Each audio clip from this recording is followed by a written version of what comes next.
कि अपने YouTube channel सत्य सनातन में अभी हम पिछले ही वीडियोस में यह बात कर रहे थे कि किस प्रकार से बॉलीवुड की गंदगी जहां एक तरफ बढ़ती जा रही है, दूसरी तरफ जागरूक नागरिकों की जागरूकता ने पूरे के पूरे बॉलीवुड का स्वरूप ही बदल दिया है। अब डायरेक्टर और प्रोड्यूसर्स द कश्मीर फाइल और केरला स्टोरी की तरह फिल्में जनता को गुमराह नहीं बल्कि जागरूक करने के लिए बनाने लग गए हैं। 72 हूरें एक नई फिल्म आ रही है जिसका टीजर ट्रेलर अभी अभी रिलीज हुआ है। मैं चाहूंगा कि आप लोगों के साथ में बैठ करके एक बार इस ट्रेलर को देखा जाए। दोस्तों, आज जिस फिल्म के ट्रेलर का हम रिव्यू करने जा रहे हैं ये काफी लंबे से फंसी हुई एक फिल्म थी। इसी की हम आज चर्चा करेंगे और साथ ही साथ मैं अपनी अपील को दोहराऊंगा कि हम जिन 10 महत्वपूर्ण मुद्दों के ऊपर शॉर्ट फिल्म को लेकर के एक पूरी की पूरी सीरीज बनाने जा रहे हैं उसमें आपका सहयोग अपेक्षित है, क्योंकि इस जन जागरूकता के अभियान में अगर आपका योगदान नहीं मिला तो हिंदू सोसाइटी को एनलाइटन करने का यह कार्य अधूरा रह जाएगा।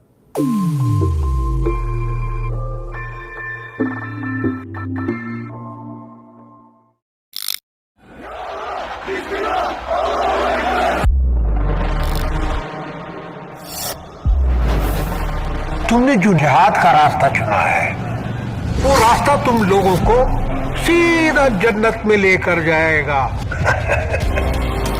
हमारी अनछुई हुए तुम्हारी होंगी, तुम्हारी हमेशा के लिए।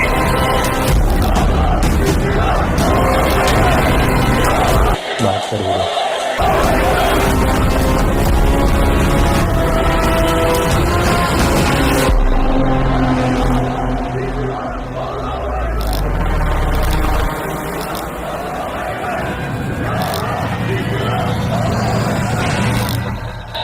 7 जुलाई सन 2023 और ये अशोक पंडित इसके प्रोड्यूसर हैं।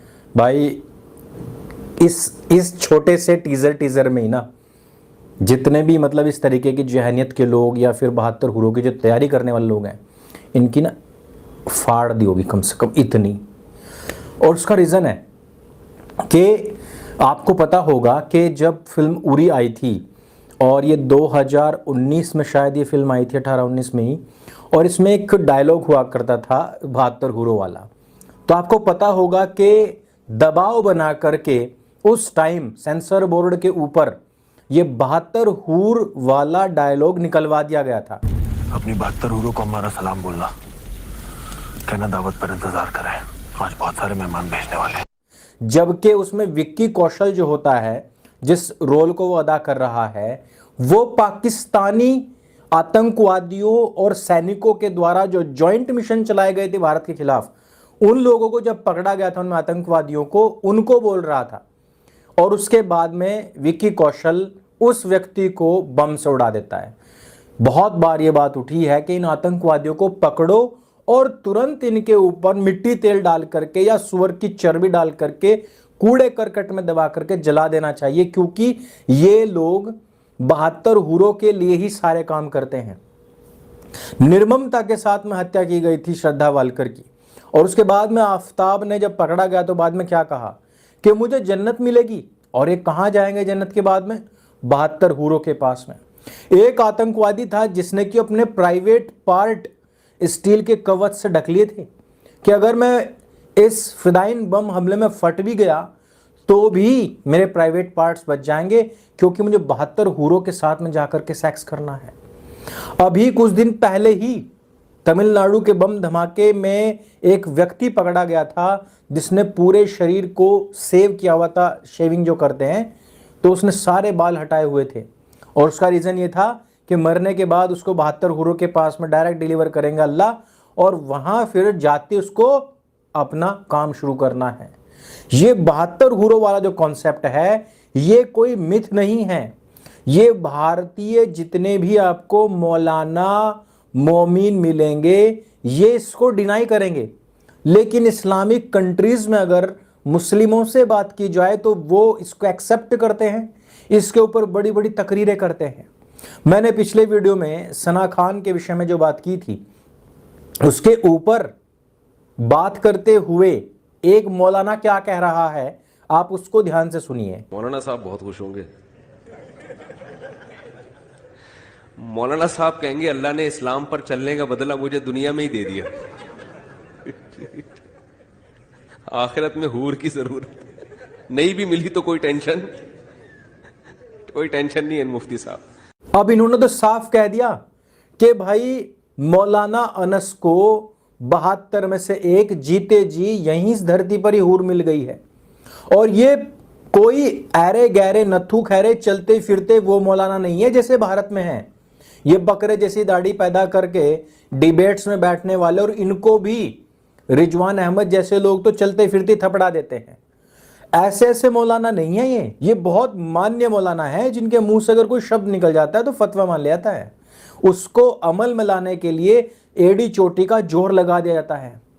और इसी वजह से भारत हो या एशियाई मुसलमान हो या पूरे वर्ल्ड के मुसलमान हो, ये सारे के सारे उस जन्नत को चाहते हैं जिसमें इनको 72 हूरें मिलती हैं। वैसे में जो डायरेक्टर, प्रोड्यूसर और इसके जो कथाकार हैं उनसे मेरी एक शिकायत है कि इन्होंने केवल 72 हूर का इसमें जिक्र क्यों किया। इसमें उनको गिल्मों का भी जिक्र करना चाहिए था, वो गिल्में जिनकी प्रैक्टिसेस मदरसों में चलती है। अक्सर आपने देखा होगा कि मदरसों से बहुत सारे वीडियोस बाहर निकलते हैं जिसमें कि छोटे छोटे मासूम बालक जो होते हैं, जिनको कि उनकी लैंग्वेज में बच्चा कहा जाता है और उनके साथ में जो संबंध बनाए जाते हैं उसको बच्चाबाजी कहा जाता है। ऐसे बहुत सारे वीडियोस निकल करके आए होंगे। जिनको नहीं मिले होंगे वो हमारे टेलीग्राम ग्रुप पर जाकर के देखें, वहां आपको सारे वीडियोस मिल जाएंगे, मैक्सिमम जितने भी हैं। बस आपको इतना करना है, टेलीग्राम पर सत्य सनातन IND बिना स्पेस के लिखना है।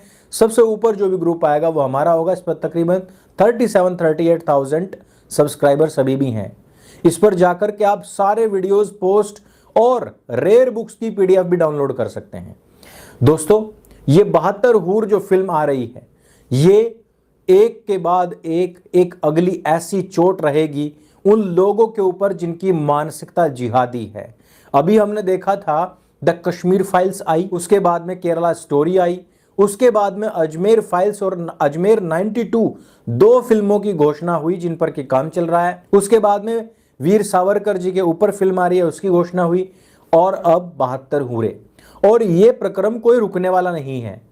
बहुत सारी जो फिल्में हैं वो तो सेंसर बोर्ड में अभी तक रुकी हुई हैं, लेकिन जैसे जैसे लोगों को पता लग रहा है कि फ्रीडम ऑफ एक्सप्रेशन का अब तक केवल एक रूप देखने में आ रहा था जहां पर केवल हिंदुओं को बदनाम करने के लिए इसका प्रयोग किया जाता था, वहीं अब इस्लाम के जो असली पहलू हैं, जो असली छिपे हुए चेहरे हैं, उनको उजागर करने के लिए भी फ्रीडम ऑफ एक्सप्रेशन का प्रयोग किया जा सकता है। जब ये चीज लोगों के समझ में आई तो अब उस तरफ का रुझान, उस तरफ की जागरूकता भी बढ़ रही है। इस तरीके के कंटेंट्स आते रहने चाहिए और इस प्रकार की फिल्में बनती रहनी चाहिए। इसके लिए आपका जागरूक होना और आपका भी सहयोग करना अत्यंत आवश्यक है। इसीलिए मैंने आप लोगों से अपील की है कि हम जो 10 महत्वपूर्ण मुद्दों के ऊपर शॉर्ट फिल्म्स बनाने जा रहे हैं उसमें हमें आपकी सहायता चाहिए, और ये सहायता भी बड़े पैमाने पर चाहिए। मैंने इसी कारण से ये QR कोड और